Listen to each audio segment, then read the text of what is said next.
Sans Healthy Whiskലേക്ക് എല്ലാവർക്കും വീണ്ടും സ്വാഗതം. എല്ലാവർക്കും സുഖമെന്ന് വിശ്വസിക്കുന്നു. ഇന്ന് നമുക്ക് തന്തൂരി ചിക്കൻ ആണ് ഇന്ന് കാണിച്ചു തരാൻ പോകുന്നത്. തന്തൂരി ചിക്കൻ നമുക്ക് എങ്ങനെ തന്തൂർ ഇല്ലാണ്ട് നമ്മുടെ വീട്ടിൽ തന്നെ പാനിനകത്ത് തയ്യാറാക്കാവുന്നതാണ് ഇന്ന് ഞാൻ കാണിക്കുന്നത്.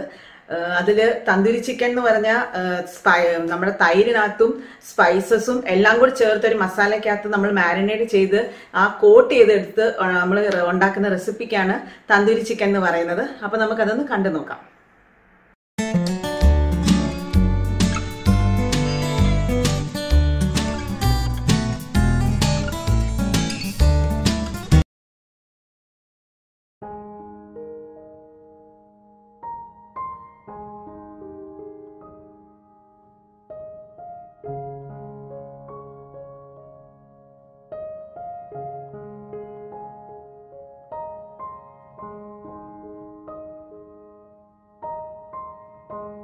അപ്പോൾ നമുക്ക് തന്തൂരി ചിക്കൻ ഉണ്ടാക്കാൻ തുടങ്ങാം. അതിന് നമുക്ക് വേണ്ടത് ചിക്കനെ ഞാൻ 6 പീസായിട്ടാണ് മുറിച്ചത്.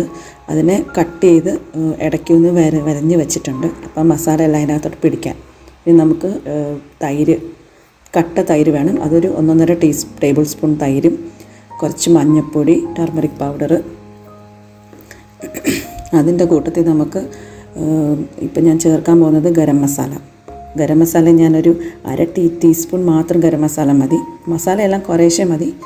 പിന്നെ ചില്ലി ഫ്ലേക്സും ഒരു 1/2 ടീസ്പൂൺ തൊട്ട് 1 ടീസ്പൂൺ വരെ എടുക്കാം. അത് എരിവ് വേണ്ടതിൻ്റെ അനുസരിച്ച്. സ്പൈസി ആണെങ്കിൽ ചില്ലി ഫ്ലേക്സ് കൂടുതലെടുക്കാം. പിന്നെ പെപ്പർ പൗഡർ, കുരുമുളക് പൊടിയും ഒരു 1/2 ടീസ്പൂൺ, അതിൻ്റെ ആവശ്യമേ ഉള്ളൂ. പിന്നെ ഇതെല്ലാം കൂടെ നമുക്ക് ഉപ്പും കൂടി ചേർത്തിട്ട് എല്ലാം ഒന്ന് നല്ലോണം ഒന്ന് മിക്സ് ചെയ്ത് എടുക്കുക. ഉപ്പ് ഞാൻ 1/2 ടേബിൾ സ്പൂണാണ് എടുത്തിരിക്കുന്നത്. അത് കുറയ്ക്കണമെങ്കിൽ കുറയ്ക്കാം, കൂട്ടണമെങ്കിൽ കൂട്ടാം. ചിക്കൻ്റെ ക്വാണ്ടിറ്റിയുടെ അനുസരിച്ച് നിങ്ങൾക്ക് കൂട്ടാവുന്നതേ ഉള്ളൂ. എന്നിട്ട് ഇതെല്ലാം നമുക്ക് ജസ്റ്റ് ഒന്ന് സ്പ്രെഡ് ചെയ്ത് യോഗോട്ടും തൈരും എല്ലാം കൂടെ ഒന്ന് സ്പ്രെഡ് ചെയ്ത് എടുത്തിട്ട് ഇതിനകത്തോട്ട് നമുക്കിനി മെയിൻ സാധനം ഇതിനകത്തുള്ള മുളക് പൊടിയാണ്. വെച്ചാൽ ഒരു കളറ് കിട്ടാനും മുളക് പൊടിയാണ് ഇതിനകത്തുള്ള മെയിൻ. സ്പൈസി ആയിട്ട് യൂസ് ചെയ്യുന്ന സാധനവും. പിന്നെ തന്തൂരി ചിക്കനകത്ത് കളർ റെഡ് ആയിരിക്കണം. അപ്പം അതിനാണ് നമ്മൾ കാശ്മീരി ചില്ലി പൗഡറും എടുക്കേണ്ടത്.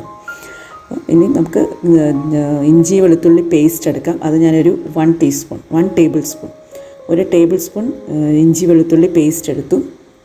അതിൻ്റെ കൂട്ടത്തിൽ കാശ്മീരി ചില്ലി പൗഡർ ഞാനൊരു ഏകദേശം ഇപ്പം 1 ടീസ്പൂൺ ഇട്ടു, 2 ടീസ്പൂൺ ഇട്ടു, 3 ടീസ്പൂൺ. അപ്പം 3 ടീസ്പൂണാണ് ഇപ്പം ഞാൻ ഇട്ടിരിക്കുന്നത്. ഇച്ചിരി കൂടെ ഉണ്ടായിരുന്നു. അതെല്ലാം കൂടെ ഇത്രയും ഞാൻ എടുത്തു വെച്ചിട്ടുണ്ടായിരുന്നു. അത്രയും ഞാൻ ഇട്ടിട്ടുണ്ട്. അതിൽ കൂടുതൽ ഞാൻ കുറച്ച് ഒറിഗാനോ, ഒരു 1/4 ടീസ്പൂൺ ഒറിഗാനോവും കൂടി ഞാനൊരു ഫ്ലേവറിന് വേണ്ടി ഒറിഗാനോവും കൂടി ചേർത്ത് ചെറിയൊരു നാരങ്ങയും കൂടി പിഴിഞ്ഞിട്ടാണ് ഞാൻ ഇളക്കി വെക്കാൻ പോകുന്നത്. ഇന്നിപ്പം ഇതിനെ നമ്മൾ മാരിനേഡ് ചെയ്യുമ്പം കാശ്മീരി ചില്ലി പൗഡർ തന്നെ കിട്ടാൻ ശ്രമിക്കുക. അതാകുമ്പം ആ തന്തൂരി ചിക്കനൊരു സ്പൈസി ടെക്സ്ചറും വരും. അത് സ്പൈസി ഫ്ലേവറും ടേസ്റ്റും സ്പൈസി ആയിരിക്കണം തന്തൂരി ചിക്കൻ. പിന്നെ സ്പൈസിനെസ് കൂട്ടേണ്ടവർക്ക് കൂട്ടാൻ, കുറയ്ക്കേണ്ടവർക്ക് കൂട്ടാൻ, അതെല്ലാം ഡിപ്പെൻസ്. അപ്പം അതെല്ലാം കൂടെ നല്ലോണം ഒന്ന് മിക്സ് ചെയ്ത് കൊടുക്കുക. മാക്സിമം കൈകൊണ്ട് തന്നെ കുഴയ്ക്കാൻ ശ്രമിക്കുക. അപ്പം നല്ലോണം എല്ലായിടത്തും പിടിപ്പിച്ച് വെടവും നമ്മൾ കട്ട് ചെയ്തതിൻ്റെ ഭാഗം അവിടെ എല്ലാം നല്ലോണം സ്പ്രെഡ് ചെയ്ത് കൊടുക്കാൻ നോക്കണം. അങ്ങനെ ഇത് നല്ലോണം സ്പ്രെഡ് ചെയ്ത് ഒരു 4 to 6 hours നമുക്കതിന് റെഫ്രിജറേറ്റർ ചെയ്ത് വെക്കണം. ഫ്രിഡ്ജിനകത്ത് ഒരു 5-6 മണിക്കൂറത്തേക്ക് വെച്ചാൽ മതി. അപ്പോഴത്തേക്ക് അതെല്ലാം ഒന്ന് പിടിച്ച് മസാലയെല്ലാം അകത്തോട്ടൊക്കെ ഉള്ളിലോട്ട് ചെന്ന് നമുക്ക് എല്ലാം ഒന്ന് കിട്ടും. ചിക്കനെല്ലാം ഞാൻ നല്ലോണം നമ്മൾ തേച്ച് പിടിപ്പിക്കണം. മസാലയെല്ലാം അവിടെ ഇവിടെയൊക്കെ ഒന്ന് ഇട്ടുപോകില്ല. അപ്പോൾ ഓരോ പീസ് എടുത്ത് നല്ലോണം സ്പ്രെഡ് ചെയ്ത് എടുക്കാൻ നോക്കണം.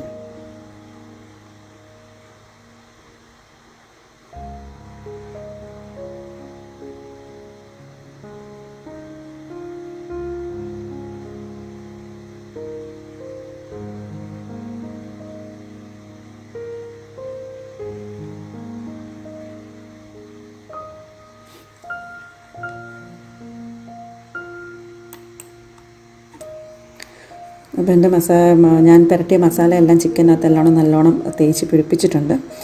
നമുക്കിനി ഇതിന് ഇതൊന്നെ ഒന്ന് അടച്ച് വെക്കാം. അലുമിനിയം ഫോയിൽ വെച്ച് അടച്ച് വെക്കേണ്ടവർക്ക് അടച്ച് വെക്കാം. ഞാനിപ്പോൾ ജസ്റ്റ് ഒരു ചെറിയൊരു അടപ്പ് വെച്ച് മാത്രമേ അടച്ച് വെക്കുന്നുള്ളൂ. എന്നിട്ട് ഇത് റെഫ്രിജറേറ്റർ ഫ്രീസറിൽ വെക്കണ്ട, ജസ്റ്റ് ഒന്ന് റെഫ്രിജറേറ്റർ ചെയ്താൽ മാത്രം മതി, ഒരു 4 to 6 hours. അപ്പം നമുക്കത് ഫ്രിഡ്ജിൽ വെക്കാം. നമുക്ക് ചിക്കൻ ഇനി ഫ്രിഡ്ജിൽ നിന്ന് എടുത്തു. 6 to 8 hours എല്ലാം കഴിഞ്ഞു, ഫ്രിഡ്ജിൽ നിന്ന് എടുത്തു. ഇനി നമുക്ക് പാൻ എടുത്ത് അടപ്പേ വെക്കാം. ഫ്ലെയിം ഓണാക്കി നമ്മൾ പാനൊന്ന് ചൂടായി വരുമ്പോഴത്തേന് എണ്ണ ഒഴിച്ച് കൊടുക്കണം. അത് ജസ്റ്റ് ഒരു 2 tablespoon 2 tablespoon എണ്ണ മാത്രമേ ഞാൻ എടുക്കുന്നുള്ളൂ ഈ ഒരു പ്രോസസ്സിന്. കാരണം നമുക്ക് ഒത്തിരി എണ്ണ വേണ്ട, കാരണം ഇച്ചിരി ഹെൽത്തി ആയിട്ടാണ് നമ്മൾ തന്തൂരി ചിക്കൻ തന്നെ ഒരു ഹെൽത്തി റെസിപ്പിയാണ്. അപ്പം കാരണം ഒത്തിരി ഓയിലി ഒന്നുമല്ല. ആക്ച്വലി സാധാരണ ശരിക്കും ട്രഡീഷണലി തന്തൂരി ചിക്കൻ തന്തൂരിനകത്താണ് ഉണ്ടാക്കുന്നത്. തന്തൂർ എന്ന് പറഞ്ഞാൽ മണ്ണും കൊണ്ടുള്ള ഒരു ഓവനാണ് ശരിക്കും. അപ്പം നമുക്കിപ്പം തന്തൂറോ അങ്ങനെയൊന്നും ഇല്ലാത്തതുകൊണ്ട് നമ്മൾ പാനിനകത്താണ് ഉണ്ടാക്കുന്നത്. അപ്പം നമുക്ക് പാൻ ഒന്ന് ഇതാവാൻ വേണ്ടിയാണ് നമ്മൾ എണ്ണ ജസ്റ്റ് ഒന്ന് ഒഴിച്ച് കൊടുക്കുന്നത്. അപ്പം എണ്ണ ഒഴിച്ച് നമ്മൾ മാരിനേറ്റ് ചെയ്ത ചിക്കൻ പീസെല്ലാം നമുക്കിനി ഓരോന്നായിട്ട് ഇട്ട് കൊടുക്കാം. ഒത്തിരി ഓവർഫിൽ ആവേണ്ട പാൻ, ഒരു 4-5 പീസ് മാത്രം ജസ്റ്റ് ഒന്ന് വെച്ച് അതിനെ നല്ലോണം ഒന്ന് നല്ല വേവിച്ച്, ഒത്തിരി വേവാൻ നിൽക്കണ്ട, ഒത്തിരി വേവണ്ട, എന്നിട്ട് ആവശ്യത്തിനൊന്ന് വേവുന്നത് നമുക്കതിനെ ഒന്ന് ഇതാക്കിയെടുക്കാം. അപ്പം പീസിട്ട് അതിനെ ഒരു കുറച്ച് നേരം ഒന്ന് നമ്മൾ അടച്ച് വെക്കണം. ഒന്ന് ജസ്റ്റ് ഒരു 5 minutes അല്ലെങ്കിൽ 10 minutes അടച്ച് വെക്കുമ്പോൾ തന്നെ ചിക്കൻ പീസ് ഒന്ന് വേവും. കാരണം നമ്മൾ ഓൾറെഡി അതിനകത്ത് തൈരും നാരങ്ങയും ഒക്കെ പിഴിഞ്ഞതായതുകൊണ്ട് ചിക്കൻ അങ്ങ് എന്തായാലും ഒന്ന് ഇതായി കിട്ടും, നമുക്കൊന്ന് വെന്ത് കിട്ടും, ജ്യൂസിയൊക്കെ ആയി വരും നമുക്ക് ചിക്കൻ.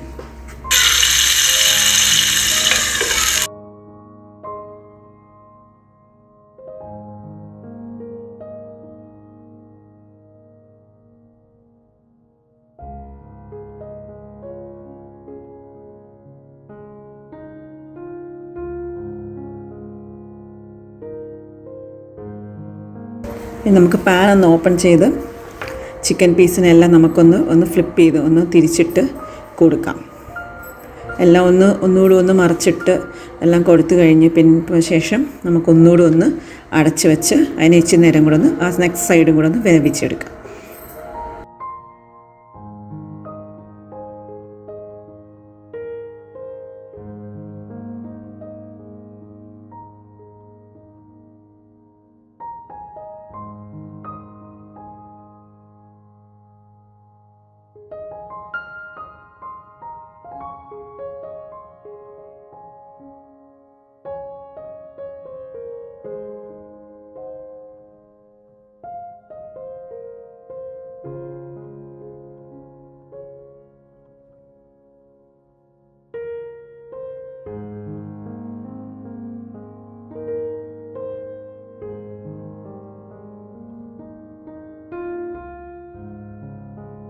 ഇപ്പോൾ ചിക്കനകത്ത് അടപ്പ് എടുത്ത് കഴിയുമ്പം ഇപ്പം കണ്ടില്ലേ, ചിക്കനകത്തുള്ള ആ വെള്ളവും അതെല്ലാം കൂടെ വറ്റി വന്നിട്ടുണ്ട്. ഇപ്പം എണ്ണ മാത്രം തെളിഞ്ഞിരിക്കുകയാണ്. സൈഡ്സ് എല്ലാം ഇപ്പം ഒന്ന് മൊരിഞ്ഞ് ബ്ലാക്ക് ഷെയ്ഡ് ഡാർക്ക് ഷെയ്ഡൊക്കെ വന്നിട്ടുണ്ട്. അപ്പം ഏകദേശം നമ്മുടെ ചിക്കൻ തന്തൂരി ആയിട്ടുണ്ട്. അപ്പോൾ ഇനി നമ്മൾ ഏതെങ്കിലും സൈഡ്സിനെയും ചെറിയ കോട്ടിങ് എന്തെങ്കിലും ഒന്ന് സെറ്റ് ആവാനുണ്ടെങ്കിൽ അതിനെ ഒന്ന് തിരിച്ച് മറിച്ചിട്ട് ആ എണ്ണയ്ക്കകത്തൊന്ന് കൊടുത്തു കഴിയുമ്പോഴത്തേനും ബാക്കിയുള്ള ആ ചെറിയ എണ്ണ ഇതിനകത്ത് അതൊന്ന് ആ സൈഡ്സൊക്കെ ഒന്ന് ആ ബ്ലാക്ക് ഷെയ്ഡായിട്ട് വരും. ചിക്കൻ എന്തായാലും ഓൾറെഡി വെന്തിട്ടുണ്ട്. അപ്പം ജസ്റ്റ് നമുക്കൊന്ന് ആ ഒരു ബ്ലാക്ക് ആ ഒരു കോട്ട് വരാൻ വേണ്ടി മാത്രമാണ് നമ്മൾ തിരിച്ച് മറിച്ചിട്ട് കൊടുക്കുന്നത്. അപ്പം അത് ഓൾറെഡി ചിക്കനെല്ലാം ഒന്ന് ആയിട്ടുണ്ട്. ഇനി നമുക്കതിനെ മാറ്റി വെച്ചിട്ട് നമുക്ക് ഇനിയും ബാക്കി എനിക്ക് കുറച്ച് ഒരു 3-4 പീസും കൂടെ ഉണ്ട്.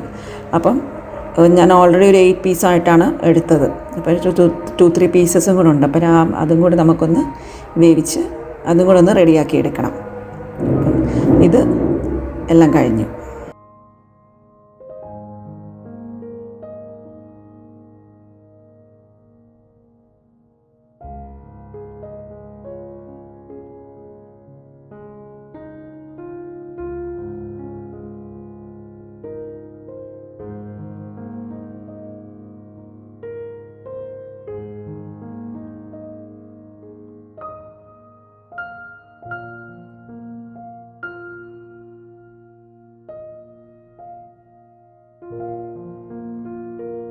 ചിക്കൻ പീസസ് എല്ലാം ഇപ്പം റെഡി ആയിട്ടുണ്ട്.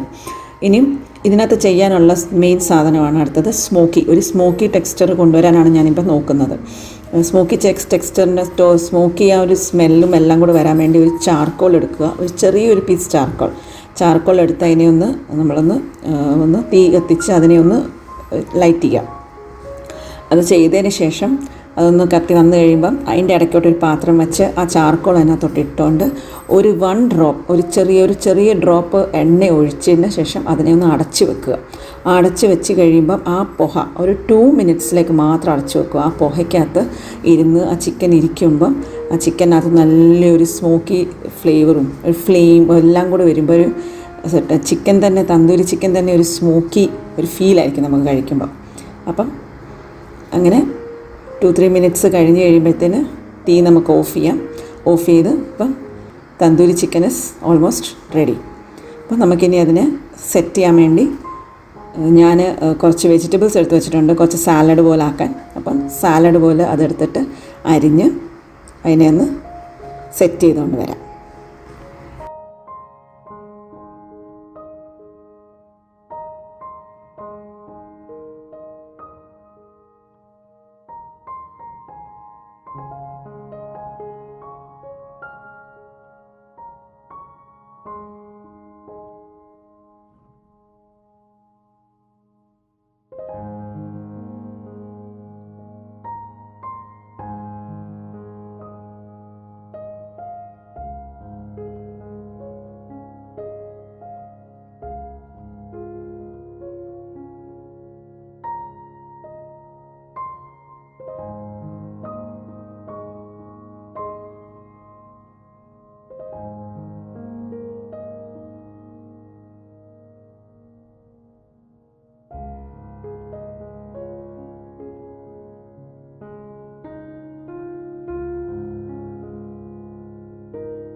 ഇനിയും ഒരു പാത്രം എടുത്ത് ഞാനിപ്പോൾ ഒന്ന് സെറ്റ് ചെയ്യുവാണ്. ചിക്കനെല്ലാം ഒന്ന് പീസസ് എടുത്ത് വെക്കട്ടെ. കണ്ടില്ലേ, ചിക്കൻ പീസസ് എല്ലാം നല്ല ജ്യൂസിയാണ്, നല്ല സോഫ്റ്റുമാണ്, എല്ലാം നല്ല ഒരുമാതിരി നല്ല കറക്റ്റ് ടെക്സ്ചറിൽ വന്നിട്ടുണ്ട് തന്തൂരി ചിക്കൻ. അപ്പം തന്തൂരി ചിക്കൻ റെഡിയാണ്. എൻ്റെ ഈ റെസിപ്പി എല്ലാവർക്കും ഇഷ്ടപ്പെട്ടാൽ എല്ലാവരും സബ്സ്ക്രൈബ് ചെയ്യുക. അതിപ്പം സബ്സ്ക്രൈബ് ചെയ്യുമ്പം എല്ലാവർക്കും അറിയാമല്ലോ, ബെല്ലൈക്കണുണ്ട്, അത് അമർത്തിയാലേ നിങ്ങൾക്ക് നോട്ടിഫിക്കേഷൻ വരുമല്ലോ, എന്നാലേ അടുത്ത വീഡിയോസും കാണാൻ പറ്റുള്ളൂ. ലൈക്ക് ചെയ്യുക, ഷെയർ ചെയ്യുക. അപ്പം ഇനിയും അടുത്ത റെസിപ്പിയായിട്ട് കാണുന്നവരെ എല്ലാവർക്കും ബൈ.